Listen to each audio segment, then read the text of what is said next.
અમે આ માતાજીના રંગરાગ ઘણા આપણી સમાજ કરે છે, અમારા ભાઈઓ ગોતરિયા પણ કરે છે, અમારે નાયક અગાવાલા કરે છે, ગાવાવાળા કલાકારોનો કોઈ માપ નથી.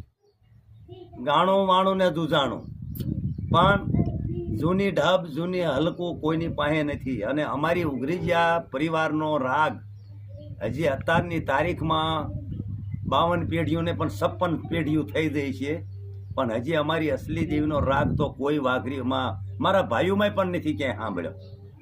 કારણ કે અમારા એક દાદા મારા વડીલ હતા, મારા દાદા સામા સગન હતા, અને એ અમારી અસલી દેવીનો રાગ કરતા હતા. તો એ રાગની ઢબ મેં થોડીક લીધી હતી, તો એ ઢબ હું જરાક 2 ટપા મારું કે આપણી અસલ ઉઘરીજાની દેવીનો રાગ, અસલો રાગ કયો છે એ અમારા ભાઈઓ ગોતરિયા મારા ઉઘરી